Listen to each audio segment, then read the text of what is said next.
Hello student, तो आज हम शुरू करेंगे क्लास 9th का थर्ड लेक्चर है matter around us is pure. क्या हमारे आसपास के पदार्थ शुद्ध हैं, इसके बारे में आज हम तीसरा लेक्चर स्टार्ट करने वाले हैं।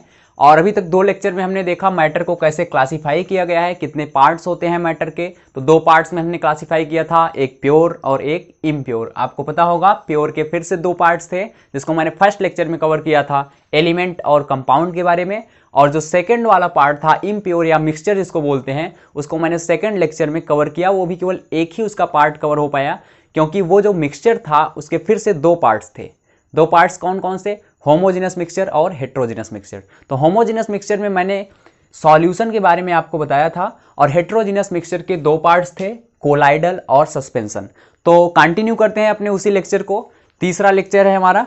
तो इसमें हम क्या पढ़ने वाले हैं, इसमें हम मिक्सचर के जो तीनों पार्ट हैं, मिक्सचर के ओवरऑल दो पार्ट्स हैं, होमोजेनस मिक्सचर और हेट्रोजेनस मिक्सचर। होमोजेनस मिक्सचर का एक एग्जांपल है सॉल्यूशन, और हेट्रोजेनस हमारे पास जो मिक्सचर है उसका दो एग्जांपल है, एक कोलाइड और एक सस्पेंशन। इन तीनों को हम साथ में पढ़ेंगे और तीनों की प्रॉपर्टीज को देखेंगे इस लेक्चर में, ठीक है। तीनों के क्या क्या प्रॉपर्टीज हैं। तो पहले से स्टार्ट करेंगे सॉल्यूशन। इसके बारे में हम पहले से ही पढ़ चुके हैं कि सॉल्यूशन क्या होता है, किनसे मिलकर बना होता है, सॉल्यूट क्या होता है, सॉल्वेंट क्या होता है। सेकंड लेक्चर में इसके बारे में ज़्यादा से ज़्यादा जानकारी हमने ली थी। अब इस लेक्चर में केवल इसकी प्रॉपर्टीज को पढ़ के इन तीनों में डिफरेंस करने का प्रयास करेंगे कि आखिर विलयन, कोलाइड और निलंबन में क्या अंतर होता है, ठीक। तो स्टार्ट करते हैं। तो सबसे पहली प्रॉपर्टी जो है हमारे पास में सॉल्यूशन की, वो है कि ये सॉल्यूशन जो होता है होमोजीनस होता है, ठीक है। ये कैसा होगा? होमोजीनस। होमोजीनस का मतलब मैंने आपको पहले ही लेक्चर में बताया है कि होमोजीनस मतलब होता है समांगी, ठीक है। अगर आपको नहीं पता है होमोजीनस क्या है तो आप सेकंड लेक्चर पे जाइए, इसके पहले वहां पे आपको अच्छी तरीके से समझ में आ जाएगा कि होमोजीनस और हेट्रोजीनस क्या होता है। और कोलाइडल जो होते हैं और सस्पेंशन, कोलाइडल भी हमारे पास में क्या है, हेट्रोजीनस मिक्सचर है, ठीक है, सॉरी हेट्रोजीनस मिक्सचर है ये भी, और ये भी हमारे पास में क्या है, हेट्रोजीनस है।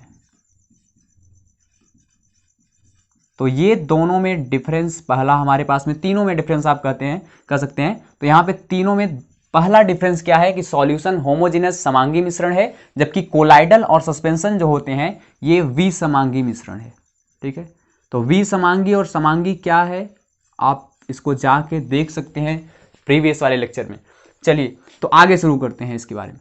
अच्छा, अगर आपको नहीं भी पता है तो मैं थोड़ा सा बताता हूँ विसमांगी और हमारे पास में समांगी मिश्रण में क्या अंतर है। तो देखिए जो विसमांगी मिश्रण होता है वो जो होते हैं उसमें कंपोजिशन जो इसका होता है सॉल्यूशन का, वो थ्रू आउट एक जैसा नहीं होता। पूरे के पूरे सॉल्यूशन में आप देखेंगे तो एक जैसा कंसंट्रेशन आपको दिखाई नहीं देगा। जैसे मान लो मैं कोई भी एक सॉल्यूशन बनाता हूं, इसमें अगर सब जगह पे कंपोजिशन एक जैसा है, सब जगह पे उसका संगठन एक जैसा है, तो इसको बोलेंगे होमोजेनस। और सब जगह पे नहीं पता लगा, नीचे कंसंट्रेशन ज़्यादा है ऊपर कंसंट्रेशन कम है, तो उसको हम बोल देते हैं हेट्रोजेनस मिक्सचर। तो चलिए इसके आगे की बातें शुरू करते हैं।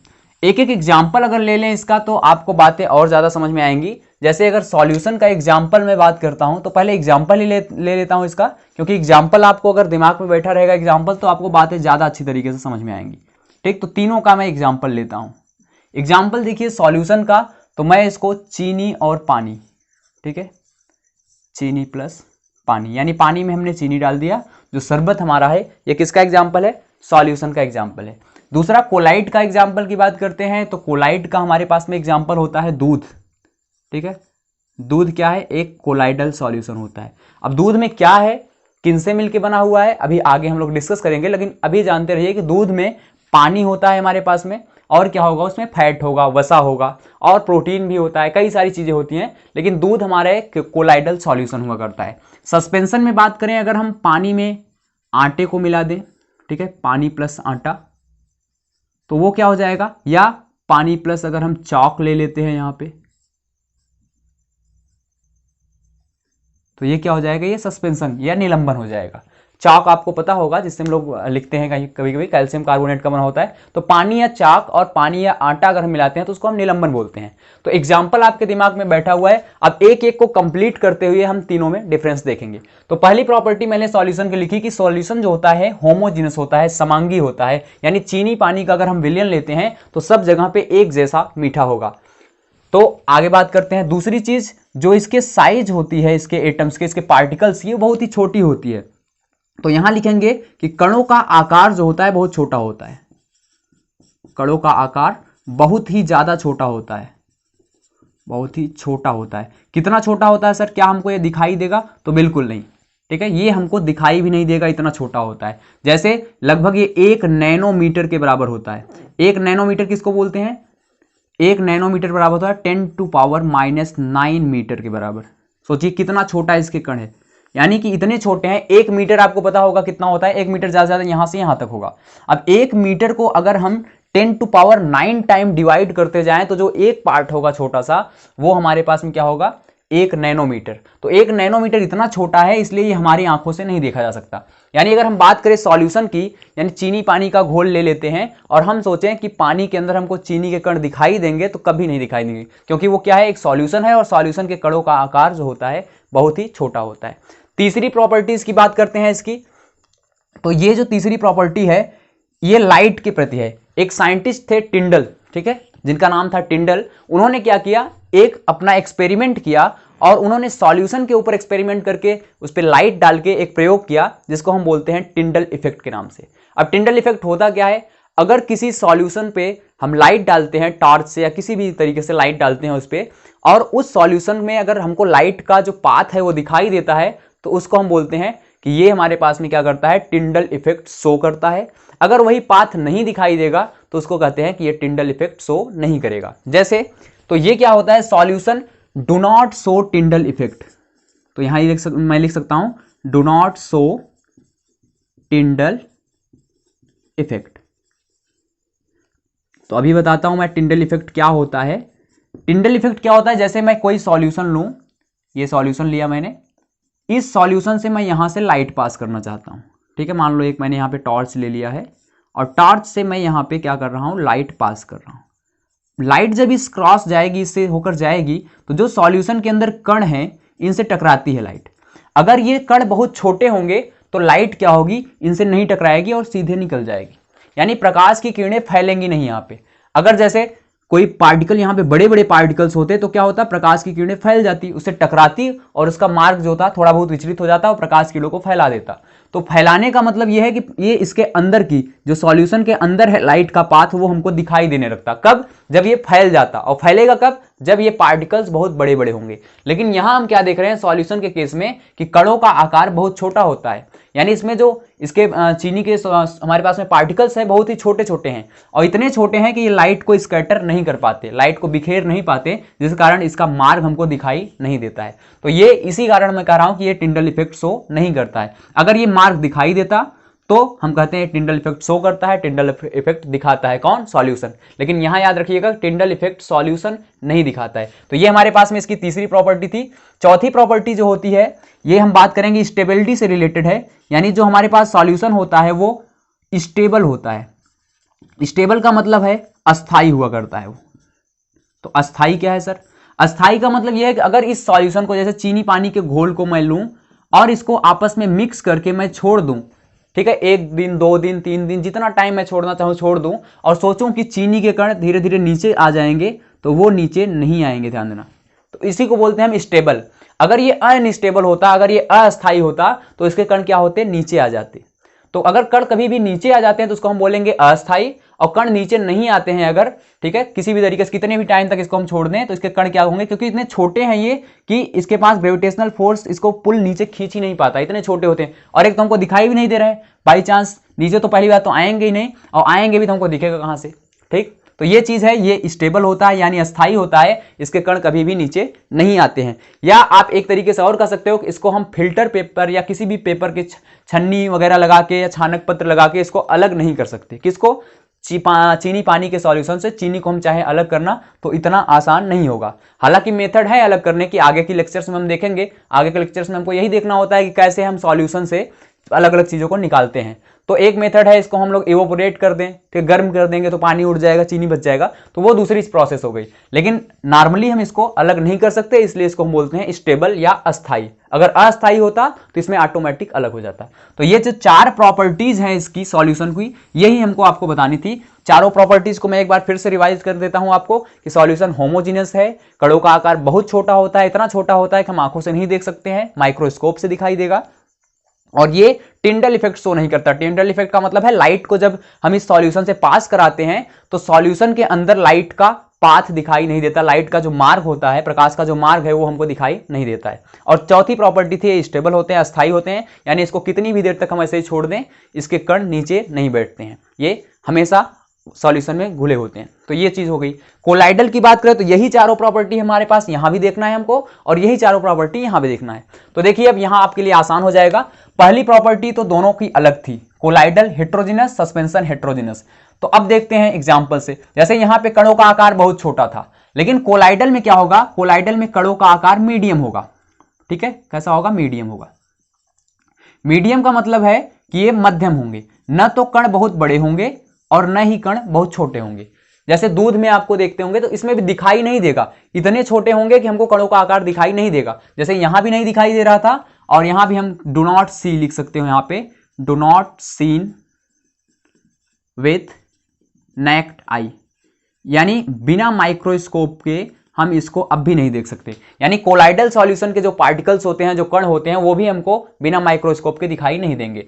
तीसरी चीज, इतने छोटे होते हैं, हालांकि ये सॉल्यूशन से बड़े होते हैं इसके पार्टिकल। अगर सॉल्यूशन 1 नैनोमीटर का है तो ये इससे बड़ा होगा, 1 नैनोमीटर से बड़ा होता है, लेकिन फिर भी हमको दिखाई नहीं देता, इतना बड़ा नहीं होता कि हमको दिखाई दे। तीसरी प्रॉपर्टी, ये do not show Tyndall effect, ये हमारे पास में टिंडल इफेक्ट क्या करते हैं, शो करते हैं। ठीक है, सो ऐसे लिख सकता हूं, सो टिंडल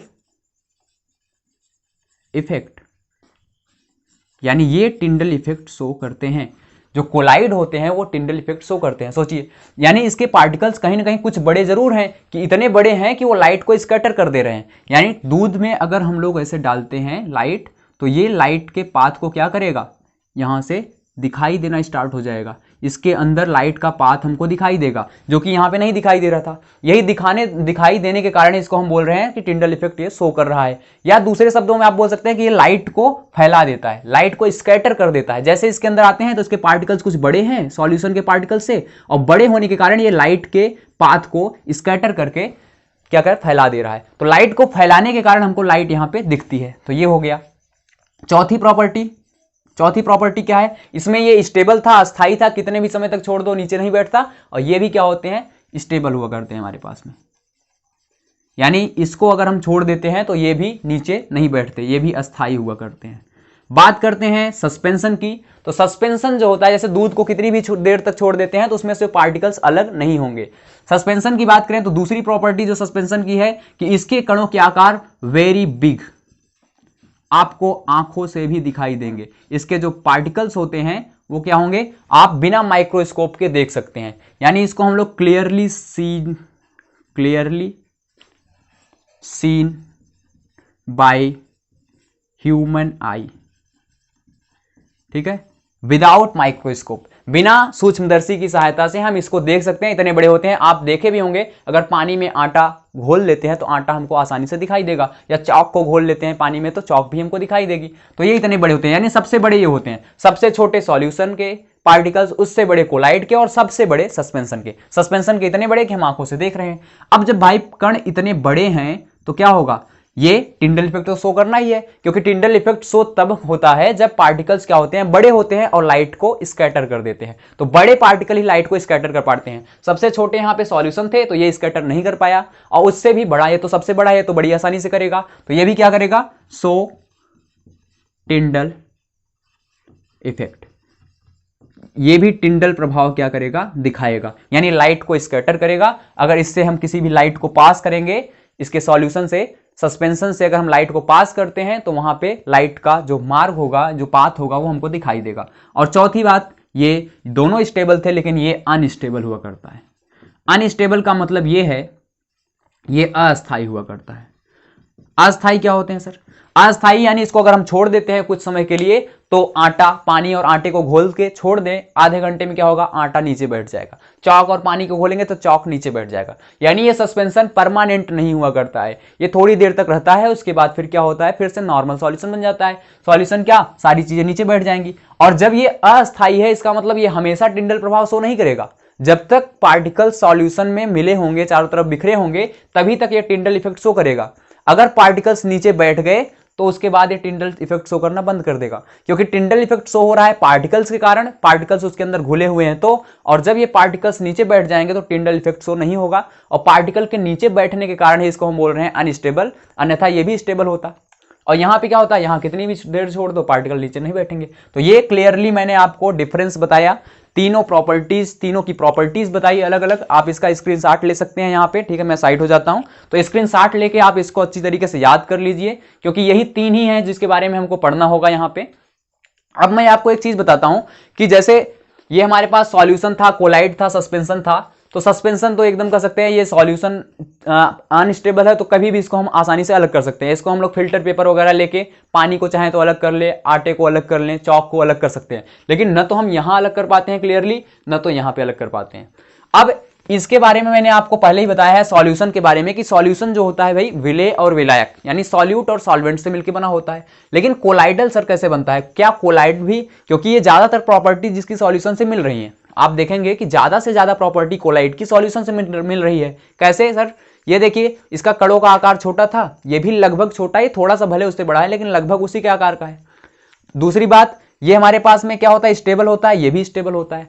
तो क्या सर सॉल्यूशन की तरह इसके भी कोई फेजेस होते हैं, ये भी किन्हीं चीजों से मिलकर बना होता है कोलाइड? तो बिल्कुल इसी के बारे में अभी मैं आगे पढ़ाने वाला हूं आपको, कि कोलाइड जैसे सॉल्यूशन सॉल्यूट और सॉल्वेंट से मिलकर बना होता है, विलेय और विलायक से मिलकर बना होता है, उसी तरीके से जो हमारा कोलाइड हुआ करता है वो भी दो चीजों से मिलकर बना होता है। अब उन्हीं दोनों के बारे में आपको समझाता हूं। आशा करता हूं आपने इसका स्क्रीनशॉट ले लिया होगा, अच्छी तरीके से पढ़ लिया होगा। तो अब देखते हैं ये आखिर किन चीजों से मिलकर बने होते हैं। तो ध्यान दीजिए, एकदम सॉल्यूशन के जैसा है, जरा भी आपको कंफ्यूज नहीं होना है यहाँ पे, क्योंकि कोलाइड भी दो चीजों से मिलकर बना होता है। एक को बोलते हैं डिस्पर्स्ड फेज और एक को बोलते हैं डिस्पर्जन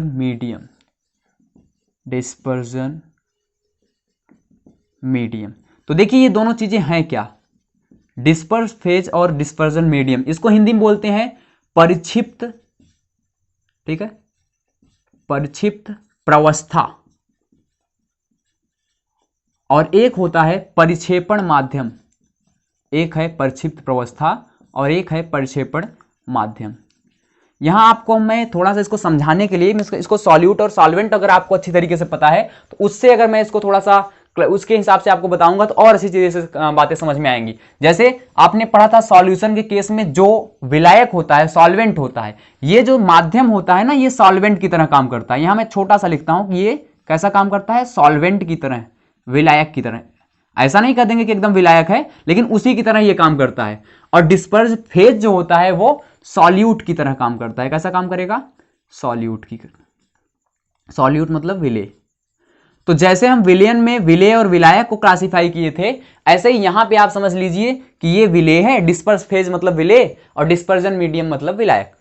अब देखो विलेय विलायक बड़ी आसानी से आपको समझ में आता था। जिसमें चीजें घुली होती थी उसको विलायक बोलते थे, और जो चीजें घुली होती थी उसको क्या बोलते थे, विलेय बोलते थे। यहां भी सेम वही है, किसी भी कोलाइड में जिसमें चीजें घुली होंगी, जिसमें चीजें फैली होंगी, ठीक है, उसको बोलते हैं डिस्पर्जन मीडियम, जिस मीडियम में फैला होगा।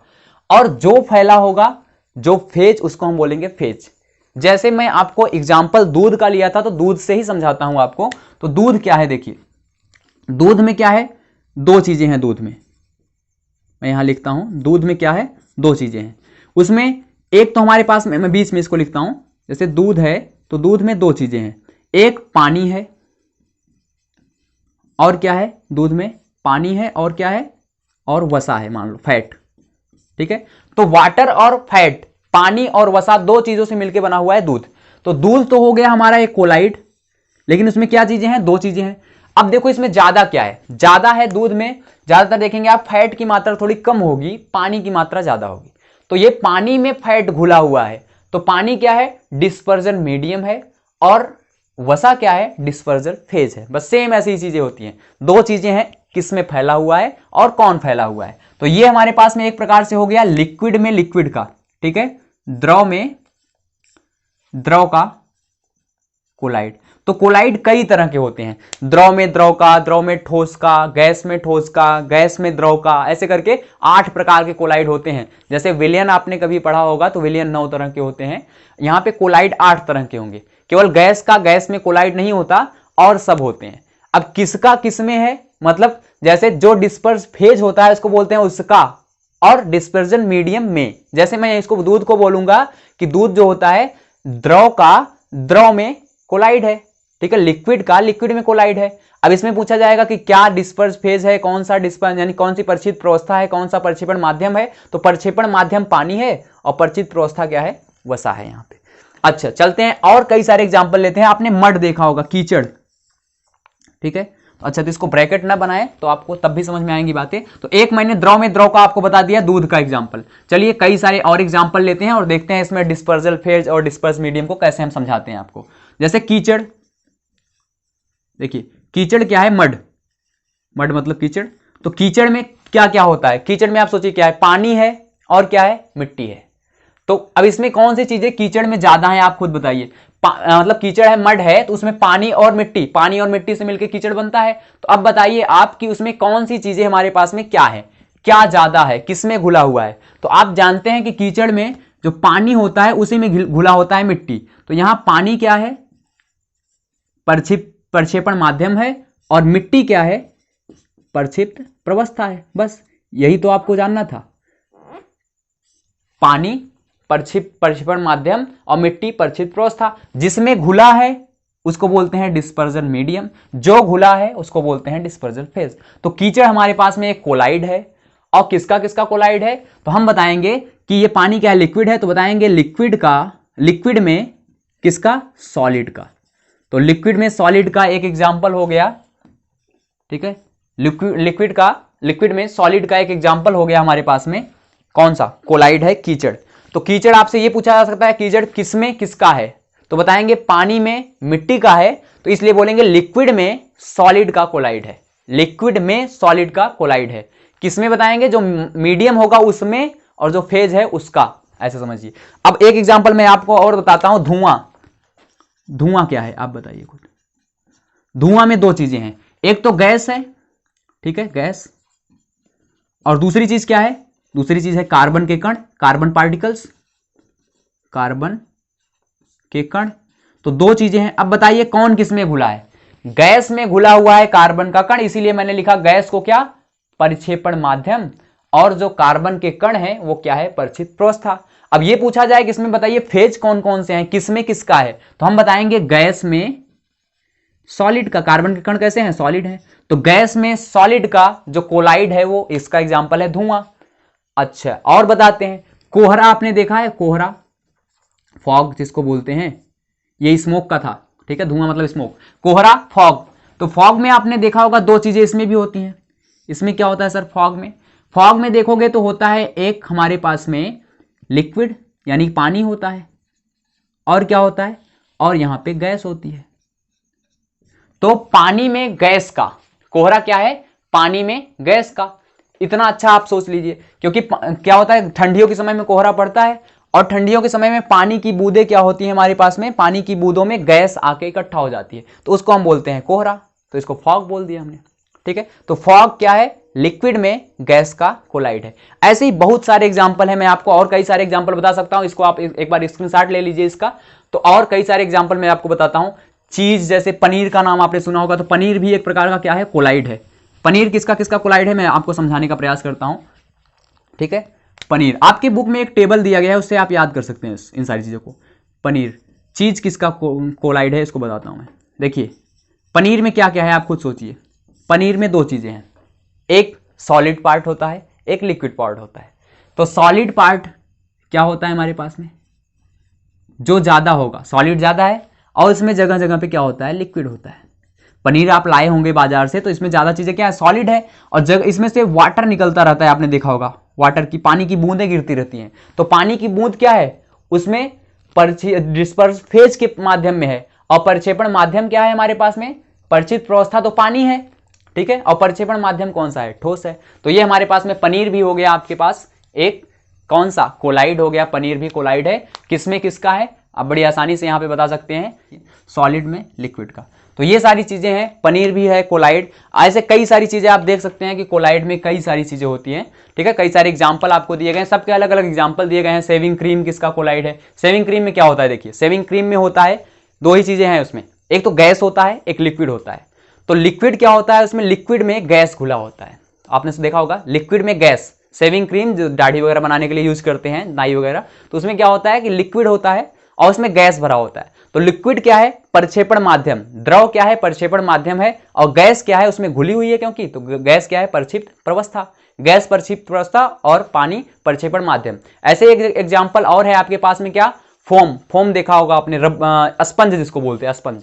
तो स्पंज में देखो क्या होता है, स्पंज में भी गैस भरी होती है, और स्पंज क्या है, सॉलिड है। तो सॉलिड में गैस का, स्पंज किसका एग्जांपल है, सॉलिड में गैस का। तो ये सारे कई सारे एग्जांपल होते हैं, आप इसको देख सकते हैं। कोलाइड का एक पूरा का पूरा टेबल बनाया गया है आपके सामने, तो उसमें कई सारे, मैंने आपको कुछ एग्जांपल भी दे दिए, पनीर का, मड का एग्जाम, जैसे कीचड़ का, और भी आप वहां से देख सकते हैं। तो ये हो गया तीनों की प्रॉपर्टीज हमने अलग अलग बताई। अब नेक्स्ट लेक्चर में हम आपको बताएंगे सॉल्यूशन की कंसंट्रेशन के बारे में, और उसके आगे जस्ट पहुंच जाएंगे कि कैसे हम सॉल्यूशन को, यानी कई सारे मिक्सचर को अलग करते हैं।